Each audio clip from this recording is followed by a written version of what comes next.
ज्ञानेश्वरी गीता के 6ठे अध्याय को जो अच्छी तरह से पढ़ेंगे उनको पता चलता है कि कुंडलनी शक्ति नाभि से नीचे एक प्रकार के बल का भंडार पड़ा है।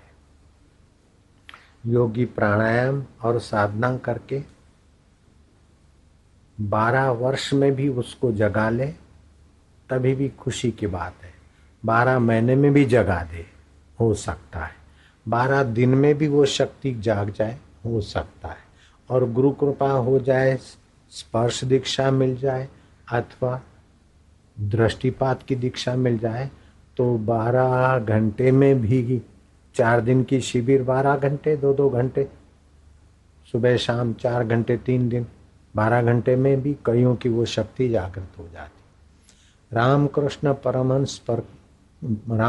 परमहंस ने कृपा की तो नरेंद्र की वो शक्ति जागृत, तो फिर वो दौड़ने लगे और कुछ का कुछ होने लगा उनको। तो रामकृष्ण तो चले गए, शिष्यों ने जाके कहा कि नरेंद्र को कुछ हो गया है। बोले कुछ नहीं हुआ, जो हुआ है हमने किया है, अपने आप ठीक हो जाएगा। तो नरेंद्र में से स्वामी विवेकानंद बन गए। वो कुंडलनी शक्ति जब जागृत होती है तो नए नए साधक को तो आश्चर्य होता है, दिव्य दर्शन होते हैं, न जाने क्या क्या होता है। मूलाधार केंद्र जागृत होने से अणिमा आदि सिद्धियां प्राप्त होती है, त्रिकाल दर्शन होता है और शक्ति सिद्धियों का विकास होता है, मनोबल बुद्धि बल का विकास होता है। नाभि के नीचे का केंद्र जागृत होगा। फिर नाभि के पास का केंद्र है, उसे स्वादिष्टान केंद्र बोलते हैं। वो नाभि के पास वाला, उधर अगर भगवान की गुरु की कृपा हो जाए और वो केंद्र विकसित हो तो अनसुने देखे शास्त्रों का रहस्य हृदय में प्रकट हो जाएगा।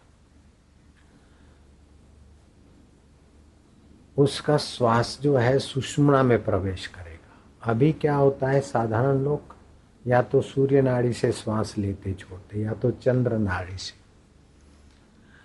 लेकिन वो योगी वो साधक पर भगवान की गुरु की कृपा हो जाती तो इन दोनों नाड़ियों से विशेष नाड़ी है सुषुम्ना नाड़ी।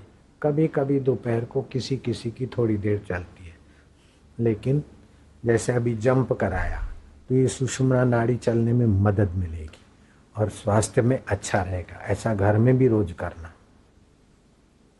दिन में एक सुबह उठकर और शाम को 2 बार तो करना चाहिए, तो बस स्नायुओं का मोहताज ही नहीं रहेगी। सुषुम्ना नाड़ी चलेगी तो आपके जैसे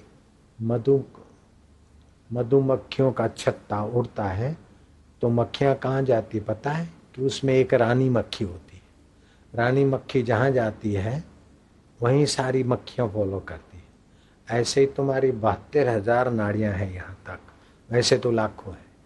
तो उन 72,000 नाड़ियों की रानी मक्खी सुषुम्ना नाड़ी है और ये 72,000 को दूसरी नाड़ियाँ जो उनके आधार से चलती, सारी के सारे शरीर के नाड़ी जाल कि वो मुख्य है सुषुम्ना नाड़ी। तो 10 अरब जो न्यूरॉन्स हैं वो भी सुषुम्ना नाड़ी से पुष्ट होते हैं। तो स्वादिष्टान केंद्र जागृत होने से साधक के प्राण फिर चलेंगे तो साधारण आदमी की नहीं श्वास लेगा छोड़ेगा, लेकिन उसका श्वास केवल सूर्य नाड़ी से नहीं चलेगा, केवल चंद्र से नहीं चलेगा, सुषुम्ना नाड़ी से श्वास चलने लगेगा। तो साधना के समय तो उसको लाभ हुआ, लेकिन चलते फिरते भी उसके श्वासोश्वास अंदर काम करने लग जाएंगे। तो पहले जितना संसार की बात सुनकर दुख हो जाता था, दुख की बात, सुख की बात सुनकर बाँछें खिल जाती थी, उतना फिर नहीं होगा।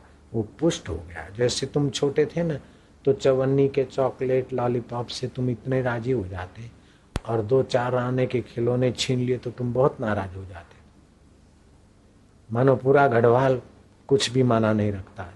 4-8 आने की चीज बच्चे की छीन लिया, गढ़वाल के बच्चे की बच्ची की 4-8 आने की चीज छीन लिया तो उस समय उनके लिए गढ़वाल कुछ नहीं, वो खिलौना अच्छा है। लेकिन अभी तो कोई बात नहीं। तो जैसे अभी 4 8 आना कोई माना नहीं रखता। ऐसे ही साधन करने के बाद ये संसार की उपलब्धियां, शादी और प्राइम मिनिस्टर पद भी 4 8 आने की चीज जैसा लगेगा। वो आपको मैं प्राइम मिनिस्टर बन जाऊं ये इच्छा नहीं होगी। दूसरे को बनाने का सामर्थ्य होते हुए आप बनने की इच्छा नहीं होगी। ऐसे भी कई योगी हैं, ऐसे भी महापुरुष हैं, दूसरे को करोड़पति बनाने का शक्ति होने पर भी अपने को इच्छा नहीं रहेगी। तो ये हिंदू धर्म में जो योग विद्या है, हिंदू धर्म में जो आत्म विद्या है, हिंदू धर्म में जो आदमी के विकास के भंडार भरे हैं, वो दुनिया के किसी रिलीजियस में नहीं, किसी मजहब में नहीं है। वो अपने अपने ढंग पे थोड़ा बहुत हिंदू धर्म से लिया, बाकी अपना थोड़ा लेबल वेबल लगा के थोड़ा चला रहे। बाकी ये वैदिक धर्म में सारे रहस्य भरे हैं। राम जी ने हनुमान जी को कहा कि सीता की खोज करके 1 महीने में वापस आना है। अब खोजते खोजते 1 महीना तो होने को है, बड़े चिंतित थे, भूख और प्यास ने घेर लिया था। तो ऊंचे किसी पेड़ पे चढ़कर हनुमान जी ने हाथ का छजिया बनाकर दूर दूर नजर दे ली। हनुमान जी देखे तो यहां से गढ़वाल दिख जाए, नैनीताल दिख जाए, तो देखा यहां सन्नाटे में कहीं पानी नहीं। फिर दूर दूर नजर डाली कि पक्षियों की आन जान है और कुछ वृक्ष हैं। जब पक्षी और वृक्ष हैं तो पानी होगा। तो वहां हनुमान गए। हनुमान गए तो देखा सन्नाटा और एक शांत आश्रम, कोई व्यक्ति दिखता नहीं।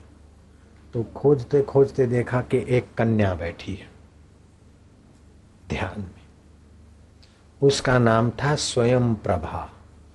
लिख पढ़ के एमए की डिग्री पा लिया, प्रभा बना ली, ये तो रटा रटाया है। स्व की प्रभा, आत्मा का औज। स्वयं प्रभा ने हनुमान जी को देखते ही कहा कि अच्छा तुम राम दूत हनुमान जी हो ना। तो हनुमान जी दंग रह गए।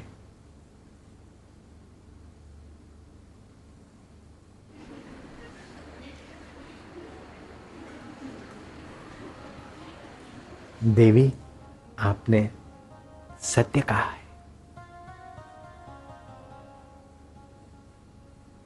तो क्या सीता जी को खोजते खोजते भूख प्यास से तुम व्यग्र हो गए तभी इधर आए हो? देवी आप त्रिकालज्ञ हैं, आप सब कुछ जानती हैं। अच्छा हनुमान जी जाओ फल खा लो। जो चले चले आए, खून गर्म है ना, तो तुरंत पानी नहीं पिया जाता। तो स्वयं प्रभा ने कहा जाओ पहले फल खाओ और फिर फलानी जगह पर झरना है, पानी पियो, बाद में आ जाओ।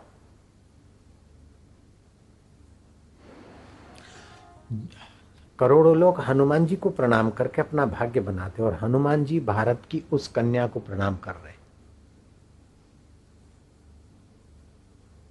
तो कन्याओं में कितनी शक्ति छुपी है, बच्चों में कितनी शक्ति छुपी है। रामी रामदास 8 साल के और भगवान के दर्शन करने में सफल हो गए। ध्रुव 5 साल के और भगवान के दर्शन करने में सफल हो गए, क्योंकि सबके अंदर भगवत तत्व बीज रूप में छुपा है। अब उसको बीज है, छोटा सा वट का वृक्ष का बीज है। अब आप उसको देख कर बोले कि क्या है इसमें, कहाँ वट वृक्ष है। लेकिन भैया उस वट वृक्ष के बीज को जरा सा मिट्टी पानी मिल जाए, खाद मिल जाए, तो जरा सा बीज भी विशाल वट वृक्ष हो सकता है। ऐसे जरा सा छोटा सा एक साधारण व्यक्ति भी साधना और सतगुरु की कृपा मिल जाए तो महापुरुष बन सकता है, महान आत्मा बन सकता है।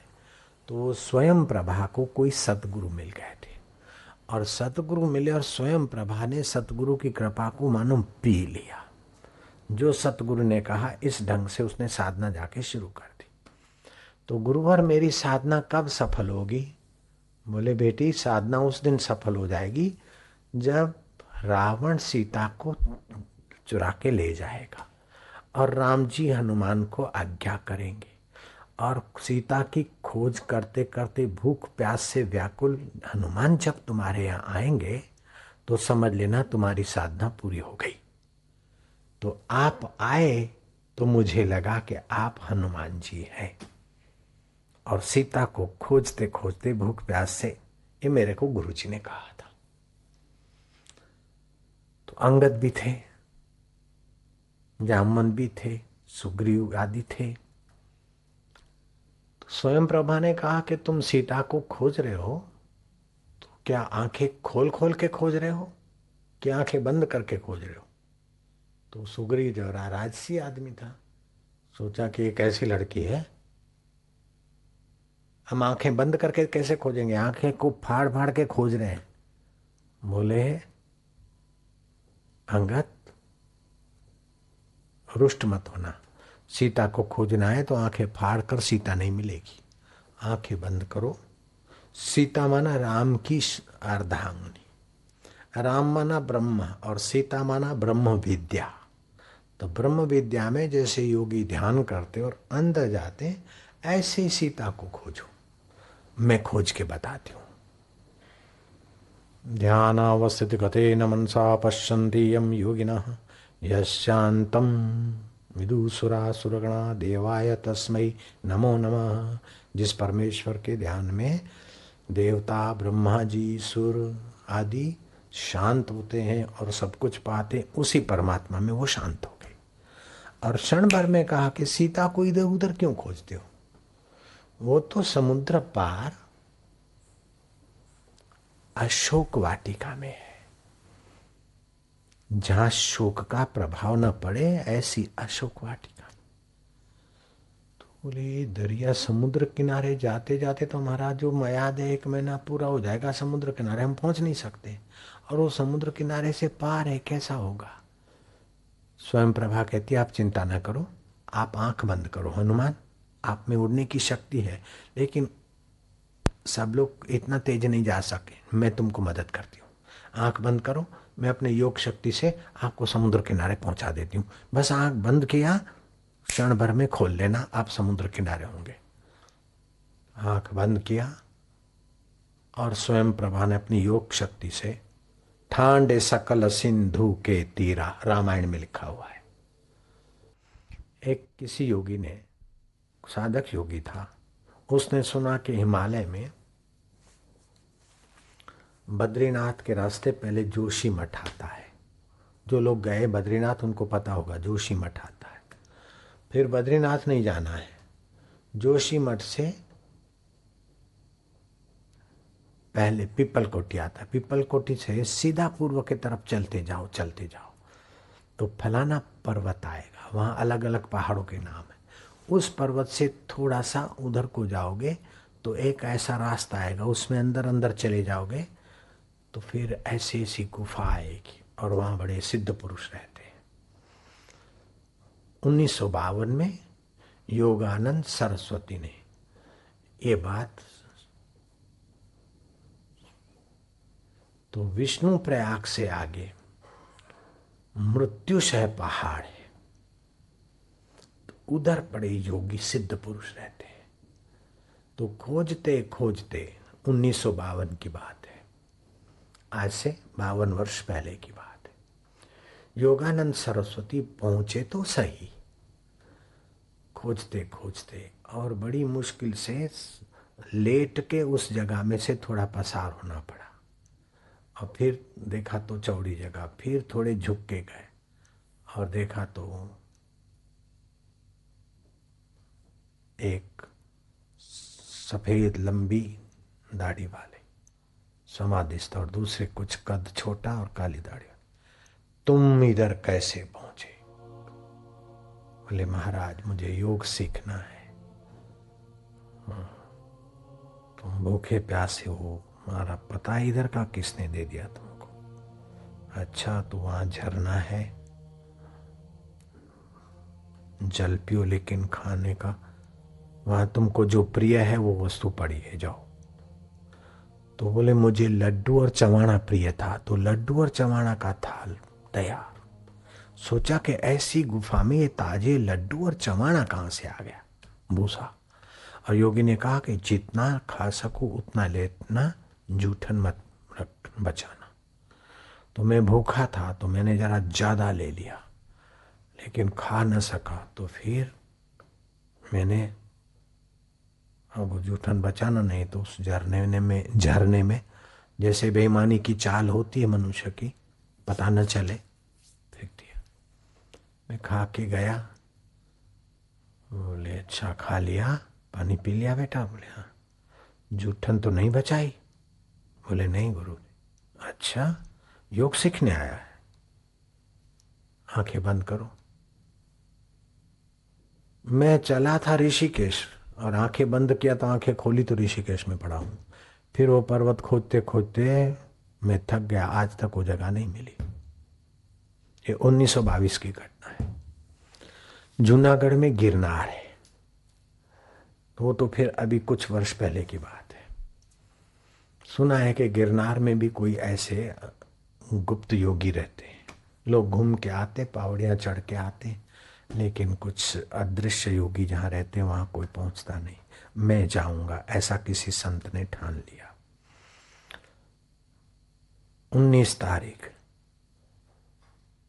सोचा कि मुझे कोई ऐसे संत मिले, इस भावना से तड़प से गए।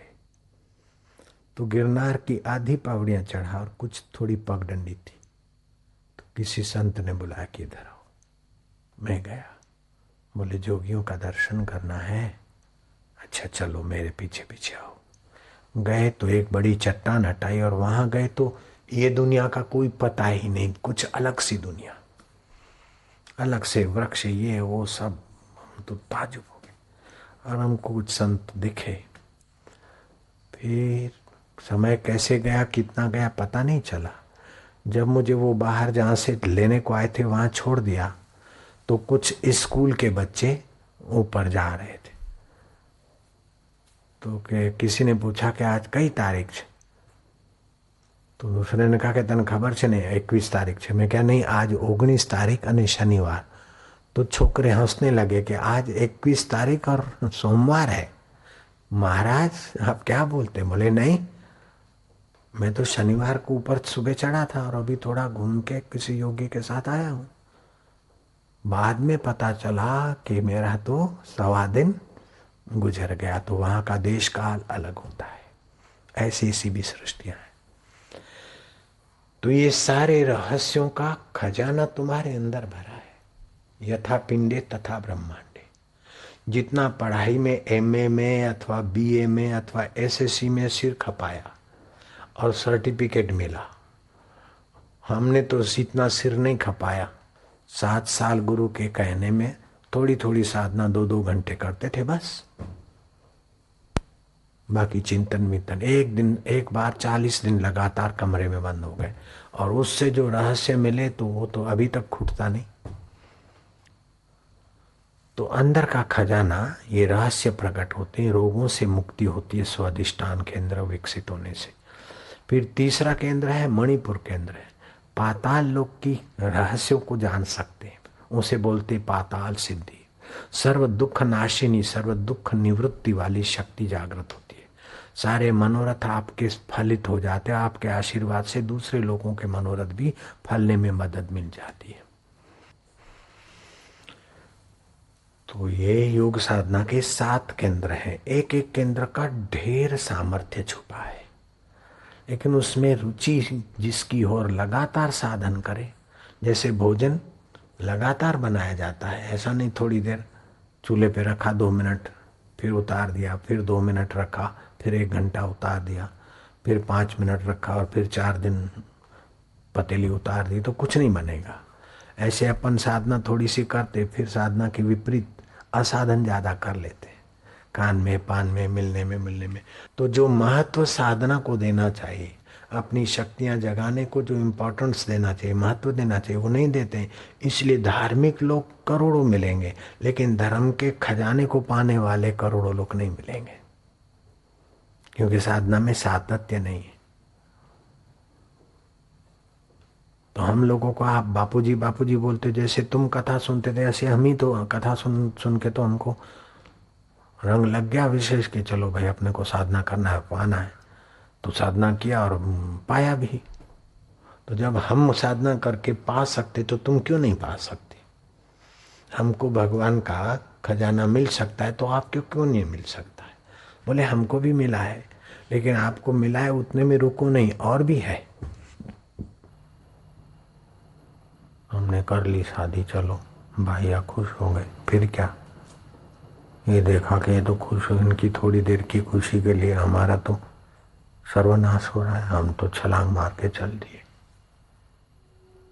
बोले पत्नी रोएगी, उसका बाप रोएगा।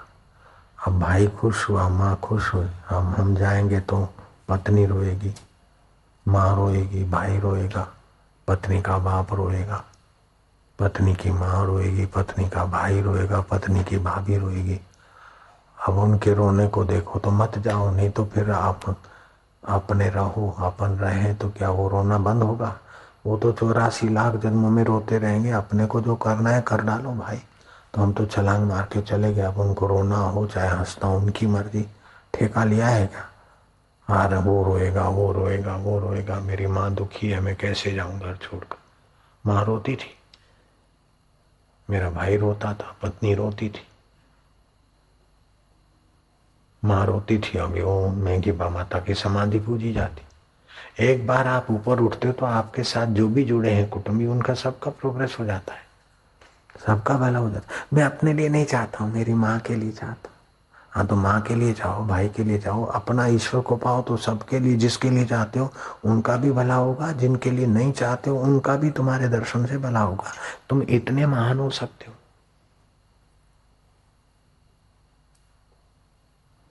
हाँ, लेकिन ऐसा कुछ कर दो मेरा धंधा चल जाए, ऐसा कुछ कर दो मेरी शादी हो जाए। तो धंधे कितने लोगों के चल रहे, शादियां कितने लोगों की हो गई, क्या मिल गया? नहीं, हमारा टेंशन खत्म हो जाए। ये टेंशन खत्म हुआ तो दूसरा टेंशन आएगा। सासू टेंशन करेगी, पति टेंशन करेगा, फिर गर्भवती होगी तो वो टेंशन करेगा, भूं भूं वो टेंशन करेगा, फिर उसकी नाक से लिंक निकलेगी, वो टेंशन करेगी, फिर उसको दांत आए बुड़ बुड़ वो करेगा। बाप हुए तो फिर पत्नी बोलेगी अब मायके चलो, ये बच्चे का जरा बुखार आ गया, आम चालो आम चालो। सारी जिंदगियां इसी में खप जाएगी। करनू थो सो ना कियो, पड़े मोह के फंद। जो करने के लिए मनुष्य जन्म मिला है, ईश्वर प्राप्ति, वो तो नहीं किया। करनू हतो सो ना कियो, पड़े मोह के फंद। कह नानक समय रम गयो, अब क्या रोवत अंध बुढ़ापा हो गया। आए जरा उठा दीजिए। कहाँ गया जुगलू?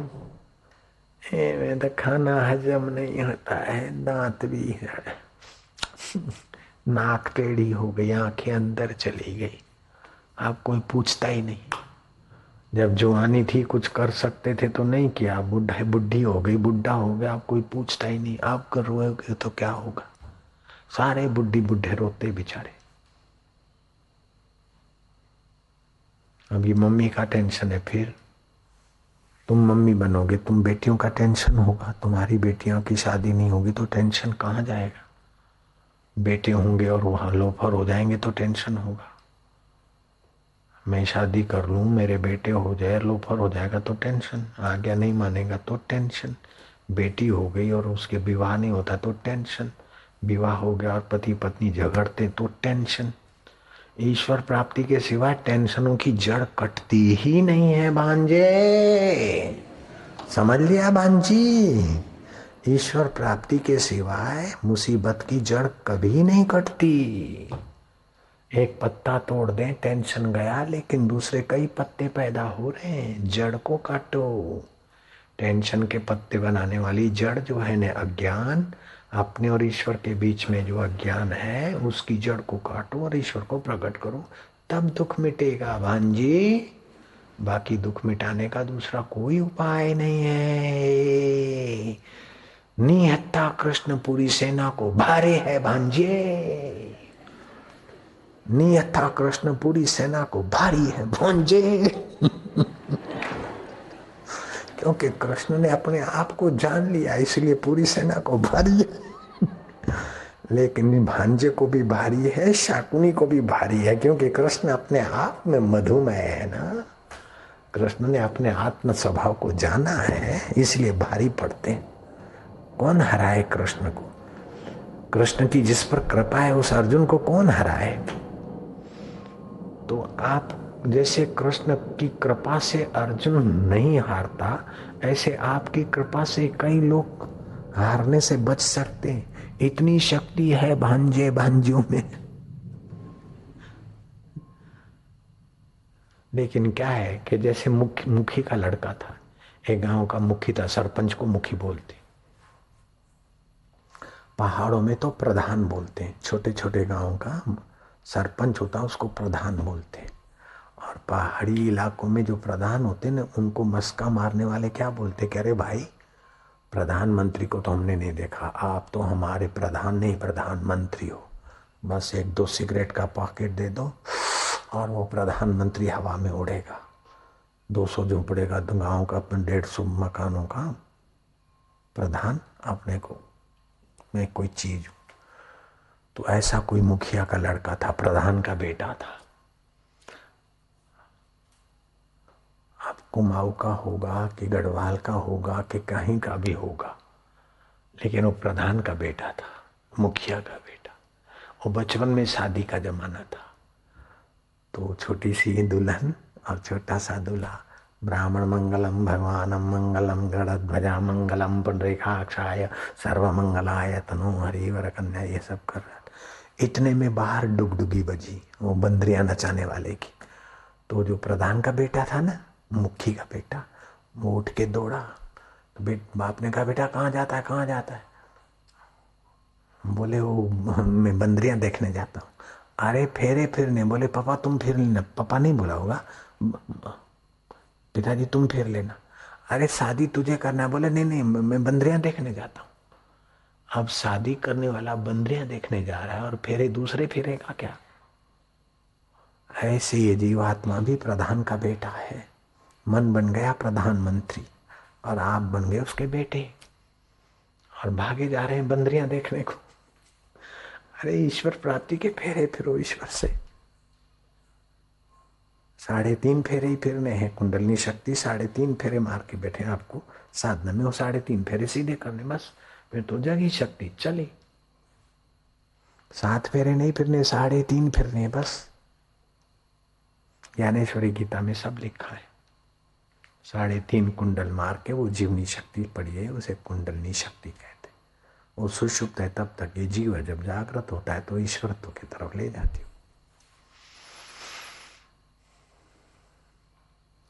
लहसुन, प्याज, शराब, मांस, इनसे बचे और ये साधना करें। 6 महीने के अंदर तो कहीं का कहीं पहुंच जाएगा।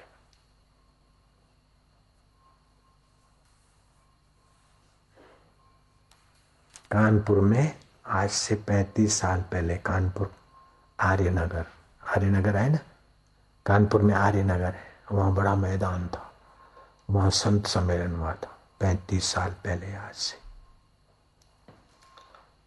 1969-70 के आसपास। तो हमारे गुरुजी नैनीताल थे, मेरे को भेज दिया। तो हम गए तो बोले फलाने फलाने महामंडलेश्वर सर्वदर्शनाचार्य वेदांताचार्य प्रवचन करेंगे। फिर बोले ये फलाने फलाने स्वामी M.A. स्वामी प्रवचन करेंगे, डॉक्टर जगदीश्वरानंद महाराज प्रवचन करेंगे। तो ये जो भी साधु का नाम आता तो आगे पीछे लंबे पर लंबे टाइटल होते थे। और मेरे लिए बोले महाराज आपका कोई? मैं क्या बस लीलाशाह बापू का। तो ये आशाराम महाराज लीलाशाह बापू के शिष्य प्रवचन करेंगे। तो कानपुर में संत सम्मेलन में अपना नाम खाली इतना है, मैं क्या ये अपने भी थोड़ा डिग्री ले लो, थोड़े टाइटल ले लो। तो मैं वो कानपुर का सम्मेलन पूरा करके ऋषिकेश चला गया। शिवानंद डिवाइन लाइफ वालों के आश्रम के नीचे राघवानंद थे आचार्य, दर्शन महाविद्यालय अभी भी है, मैं उसमें भर्ती हो गया। और आचार्य की परीक्षा देने के लिए तीसरी में से सीधा आचार्य की परीक्षा देनी थी मुझे। वेदांताचार्य बनना था। आसाराम महाराज वेदांताचार्य, वो बड़ा होता है, एमए होता है संस्कृत में। जो आचार्य है शास्त्रीय पद्धति बराबर बीए पद्धति, और आचार्य पदवी बराबर एमए पदवी। तो हमने कहा चलो ये पदवी ले लेते हैं। तो उसमें गीता, उपनिषद और ब्रह्मसूत्र, उसकी सब आचार्यों की व्याख्या होती। जैसे पीएचडी के कुछ कुछ खास कोर्स होते हैं, ऐसे आचार्य का भी वेदांत आचार्य का कोर्स था। तो मैं उसमें प्रविष्ट हुआ। एक दिन पढ़ा, दूसरे दिन, तीसरे दिन तो भाई ये फलाने दर्शनाचार्य ने ये कहा है, फलाने ने ये कहा। तो गीता के 6ठे अध्याय पर जब व्याख्या कर रहे तो आचार्य ने बोला, तो इतने में एक साधु आए। मैं गंगा किनारे स्नान करने गया तो मेरे सामने देखा और वो साधु हंस पड़े। मेरे को बोला स्वामी जी कहाँ से आए? मैं क्या ऐसे तो नैनीताल से, लेकिन अभी कानपुर का सम्मेलन में से सीधा यहाँ आया हूँ, अभी जरा आचार्य की पदवी लेने के भावना। तो मेरे सामने देखा और बहुत हंसे। बोले आपको पदवी लेना बाकी है? मैं क्या नहीं, बाकी तो नहीं है। और मैं भी खूब हंसा, वो भी खूब हंसे। उसकी आंखों में तेज था। फिर हम रोज मिलते थे गंगा किनारे थोड़ी बहुत। तो बोले अभी आपकी पढ़ाई चालू है? मैं क्या हाँ। तब तक 8 दिन हो गए थे। बोले अभी तक पढ़ रहे हो? मैं क्या जरा सर्टिफिकेट के लिए।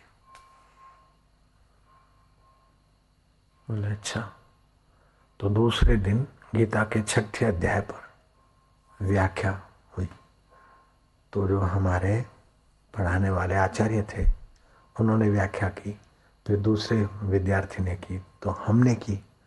तो बोले आपने आचार्य की परीक्षा दे आए हो क्या? मैं क्या नहीं, मैं तो तीसरी पढ़ा हूँ, सीधा आचार्य की परीक्षा में बैठना चाहता हूँ। बोले नहीं, तुम जो व्याख्या कर रहे हो तो। मैं क्या अच्छा महाराज, प्रणाम कर दिया उसको। मैं क्या चलो हो गया अपना पूरा। फिर गया ही नहीं चाहिए सर्टिफिकेट। अब आशाराम बापू से ही गुजारा हो रहा है। वेदांताचार्य फलाने दर्शनाचार्य से कोई जरूरत नहीं लगती मेरे को टाइटलों की।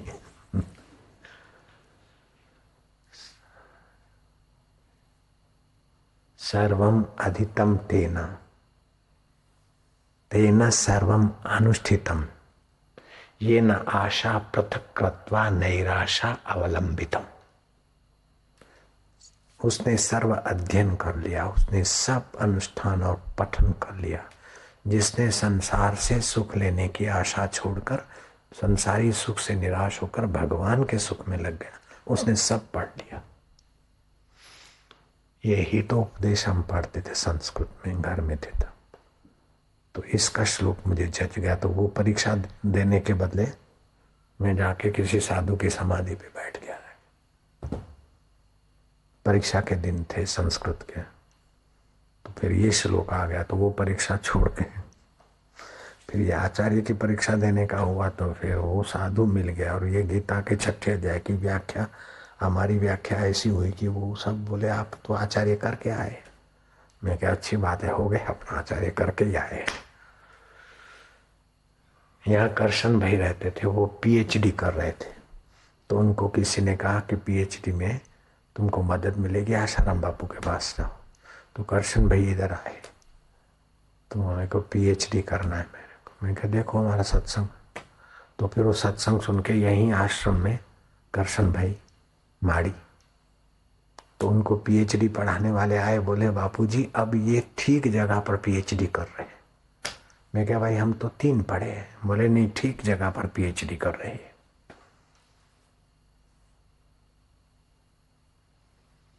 घરમાં છે કાશી ને ઘરમાં મથુરા, ઘરમાં છે ગોકુળિયું ગામ રે, મારે નથી જાઉં तीर्थ धाम रे। तीर्थी कुर्वंती तीर्थानी, आप जहाँ रहे वो जगह तीर्थ बन सकती है। इधर शराबियों के अड्डे थे, 40-40 भट्टियां चलती थी यहाँ नदी में। पुलिस वाले आते तो उनकी बड़ी पिटाई होती थी। और हमको भी रहने में पहले जरा कठिनाई किया, लेकिन हमारे साथ तो ईश्वर हम डटे रहे। 40 भट्टियों वाले चले गए, मार खाने वाली पुलिस की बसें भी चली गई। अभी तो आते हैं बेचारे सब सेवा भाव से। यहाँ नदी में 40-40 भट्टियां चलती थी। जहाँ आप बैठे वहां तो खड्डे खोद के दारू छुपा देते थे, और आगे जाबल ऋषि की तपस्या की जगह थी। सब ऐसा हो गया।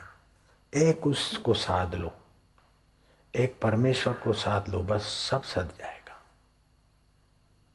एक उसको छोड़ के दुनिया भर को करो, सब भी रोते ही रहना है। नौकरी करने वाले भी रो रहे हैं, बेटे करने वाले भी रो रहे हैं, शादी हो गई वो भी रो रहे हैं, दुल्हने भी रो रही है, दूल्हे भी रो रहे हैं, म्याऊं म्याऊं वाले भी रो रहे हैं, रोने वाले बच्चे भी रो रहे हैं, और जिनको चुप करा रहे हैं वो भी रो रहे हैं बच्चों के साथ कि क्या करे, बेटे को ये हो गया, अपेंडिक्स हो गया, और बेटे को इस उम्र में कम दिखता है, बेटी है लेकिन उसका एक ऐसा है, इधर ऐसा हो गया है, क्या करे, वैसा करे क्या। ईश्वर को प्रकट करने की ताकत वाला आदमी कितना दुखी हो रहा है। ईश्वर का बाप बनने की ताकत रखने वाला मनुष्य, ईश्वर का मित्र बनने की ताकत रखने वाला मनुष्य, ईश्वर का गुरु बनने की ताकत रखने वाला मनुष्य, ईश्वर का सखा बनने की ताकत रखने वाला मनुष्य, ईश्वर की माँ बनने मौसी बनने वाली ताकत रखने वाला ही मनुष्य आज ही ये मेरी माँ का टेंशन है, मलाना टेंशन है, मेरे को अपने लिए नहीं चाहिए, उसके लिए चाहिए। उस अरे सबके लिए तो पाले, तो पहले ईश्वर को पाले, फिर सब ठीक हो जाएगा। सतरती लोकान तारयति, वो तो तरता है दूसरों को तारेगा। सतृप्तो भवति, वह तृप्त होगा, दूसरों को तृप्त कर देगा। हरे साईं क्या होगा मेरा। ओहो, मेरे 2 बेटे, उनकी शादी नहीं होती, 2 बेटियां हैं उनकी, मैं मर गया। कुंवारा था तभी शादी नहीं हो रही, तभी मर रहा था। अब शादी हुई तो बच्चे नहीं हो रहा था, तब मर रहा था। अब बच्चे हुए तो अभी उनकी शादी नहीं हो रही, तब मर रहा है। Young person says life is full of joy, but wise person says life is full of sorrow. तुम किधर को जा रहे हो प्रॉब्लम सॉल्व करने को? जहां प्रॉब्लमों की आग जल रही उधर जा रहे हो। वशिष्ठ जी कहते हैं, राम जी किसी को आग लगी और तिनके डाल के आग मिटाना चाहे तो मूर्ख है। किसी को आग लगी और पेट्रोल पंप का फुवारा करके आग मिटाना चाहे तो मूर्ख है। अज्ञानी अपने ही राग द्वेष की आग में जल रहे हैं, और वैसे ही अज्ञानियों में सेट होकर लोग निर्दुख होना चाहते तो मूर्ख हैं। जो खुद दुख में पच रहे हैं उन्हीं को फॉलो करके लोग सुखी होने जा रहे हैं। जो दुखों में पच रहे हैं, टेंशन में पच रहे हैं, उन्हीं को फॉलो करके लोग टेंशन रहित लाइफ गुजारना चाहते हैं। How can be, when will be, how can be. बाबूजी 3 पढ़े और ऐसा भी बोलते कि हाँ यही तो बात है।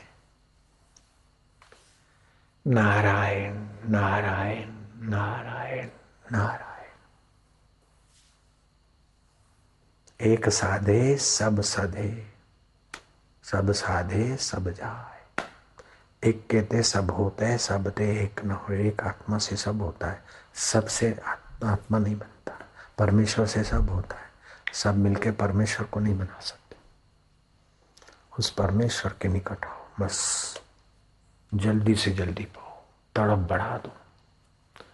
ऑर्डिनरी लड़कियों की नकल मत करो, ऑर्डिनरी लड़कों की नकल मत करो, ऑर्डिनरी गृहस्थियों की नकल मत करो।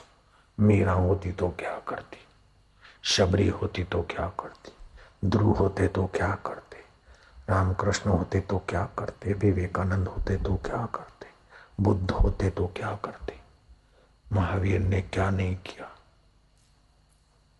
मल्यनाथ कितनी सुंदरी थी और राजे महाराजे उसको चाहते थे शादी करने को, थूका भी नहीं उन पर। राजे महाराजे नाक रगड़ते थे कि ये कन्या हमको मिल जाए। कन्या ने कहा नहीं, मैं भोगियों की भोग्या नहीं बनूंगी। भोगी राजा मुझे भोग के बुद्धि बना दे और मैं मर जाऊं 2-4 बच्चे करके, ऐसी जिंदगी नहीं जीऊंगी। साधना में लगी तो वो भगवान मल्यनाथ बन गई कन्या। जैन धर्म की 19वीं तीर्थंकर है मल्यनाथ, भगवान मल्यनाथ। मैं भी बोलता हूँ हाथ जोड़ के भगवान मल्यनाथ। नहीं तो कन्या थी किसी समय तो, लेकिन भगवत ध्यान किया तो भगवान मल्यनाथ। मल्लिका भगवान मल्यनाथ बन गई। जब एक मल्लिका सुंदरी कन्या और राज्य और राजकुमार उस पर लट्टू हो रहे थे, सबको ठुकरा कर साधना में भगवान बन गई। क्या करें, मेरे को आशीर्वाद दो, मेरी शादी हो जाए, अच्छी लड़की मिल जाए। तो बुद्ध के पास तो थी,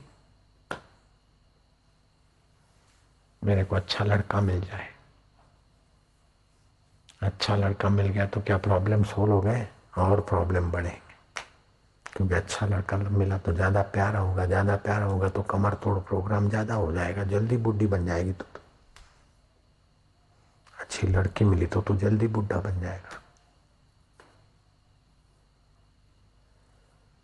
ओम ओम ओम ओम।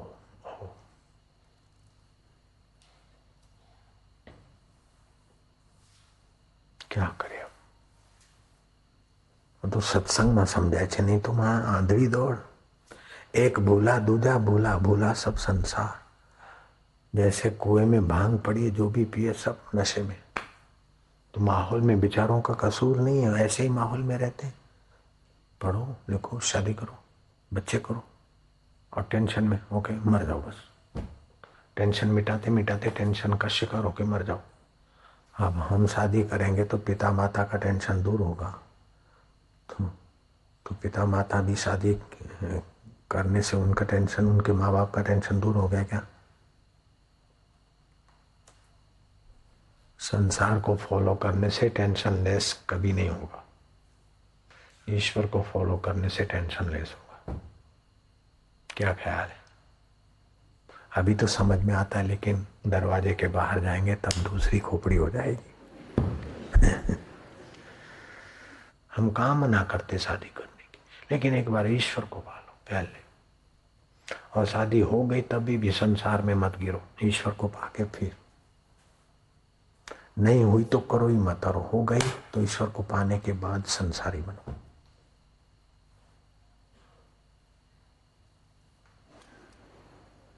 बस मूछ पे हाथ घुमाओ के बस पहले ईश्वर पाऊंगा, फिर पति पाऊंगा, फिर पत्नी पाऊंगा। अथवा पति पत्नी हो गया, किसी भाग्य से किसी ने धर दिया तो ठीक है, अब भागो ईश्वर पाने के लिए।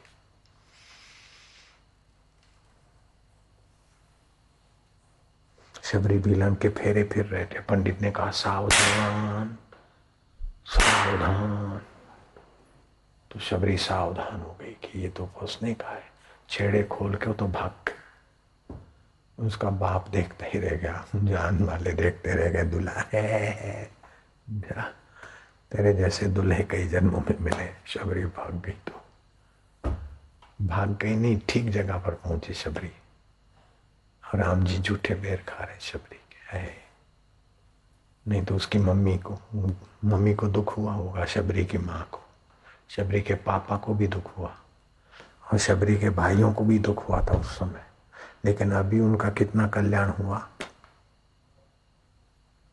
ऐसे मीरा की माँ को, मीरा के भाइयों को दुख हुआ होगा।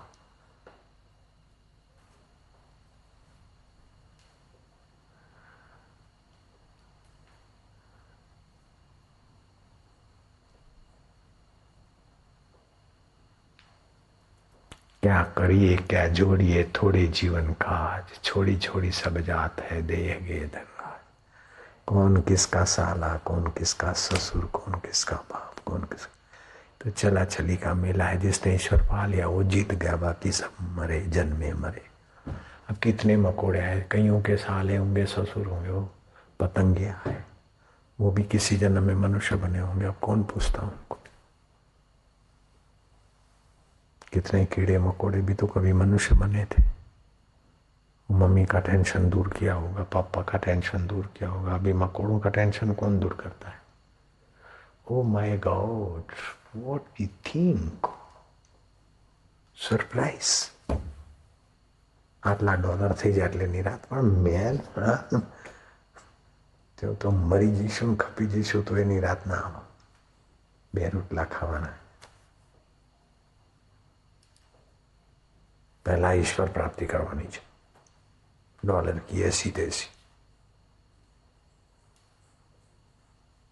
और जो ईश्वर की तरफ चलता है ना तो संसार की चीजें उसके पास अपने आप आती. भागती फिरती थी दुनिया जबकि तलब करते थे हम. आपकी ठुकरारी तो वो बेकरार आने को है. आप ईश्वर को छोड़कर संसार के पीछे भटकते तो संसार दूर भागता है. आप संसार की परवाह छोड़कर ईश्वर के तरफ रखते तो संसार तुम्हारे पीछे पीछे पाले हुए कुत्ते की नहीं आता.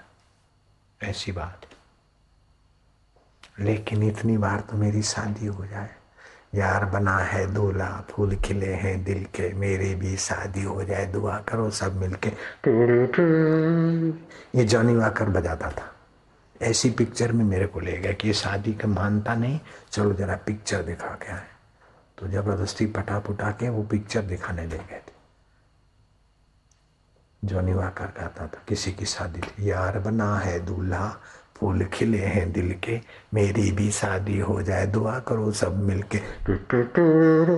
ऐसा बजाता था. अहमदाबाद में कृष्ण सिनेमा ये बाजू बधे फेरव्या लोग को. तो दूसरी फिल्म में ले गए थे हकीकत में.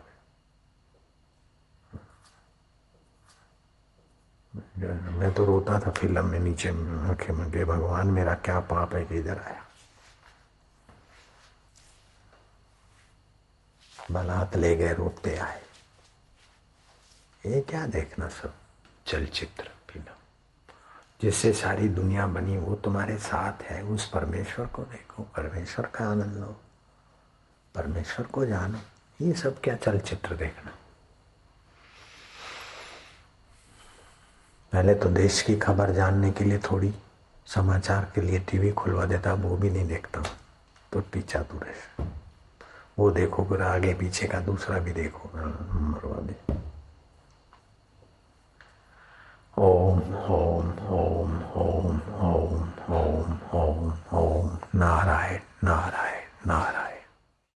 ओम कार मंत्र गायत्री छंद परमात्मा ऋषि अंतर्यामी देवता ईश्वर प्रीति अर्थे जपे विनियोग. खूब प्यार से ओम ओम हरि ओम ओम ओम प्रभु जी ओम प्यारे जी ओम मेरे जी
तू आनंद स्वरूप था, मुझे पता नहीं था।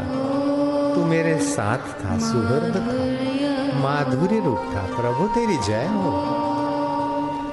ओम माधुर्य हो, ओम ओम आनंद हो, ओम ओम हरि ओम ओम भक्ति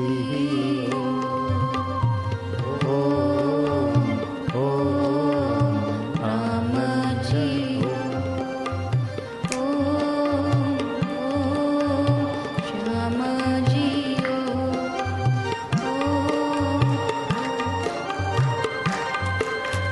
जय हो।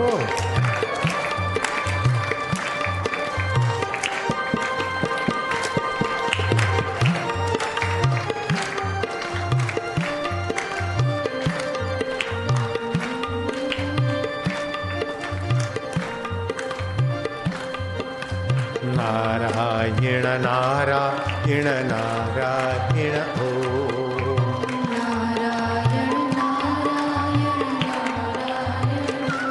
हरि नारायण नारायण नारायण ओम हरि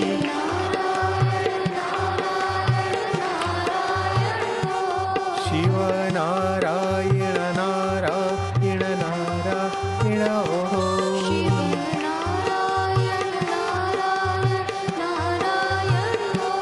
गुरु नारायण नारायण नारायण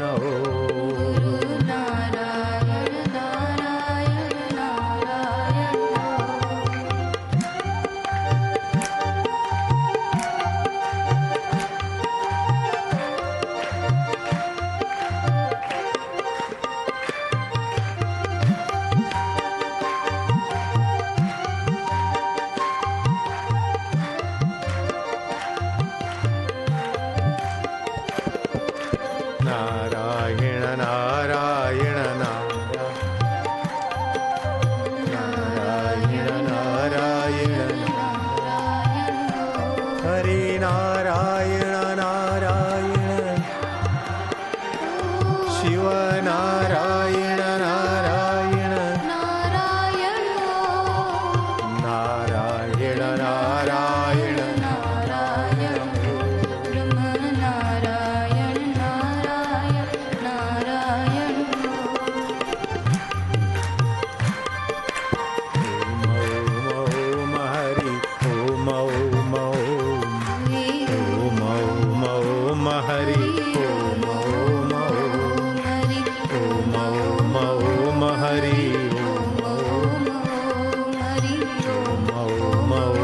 शिव ओम नारायण नारायण ब्रह्मा नारायण विष्णु नारायण नारायण शिव नारायण नारायण लक्ष्मी नारायण नारायण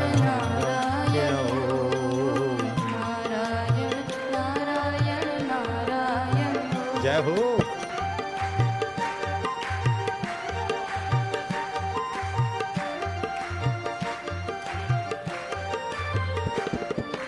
नारायण नारायण नारायण ओम हरि नारायण नारायण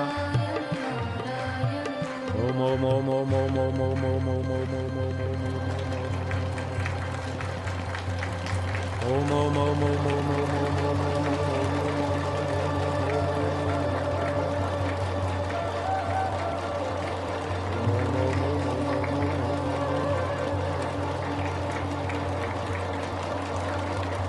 हरि ओम ओम ओम ओम ओम ओम ओम ओम ओम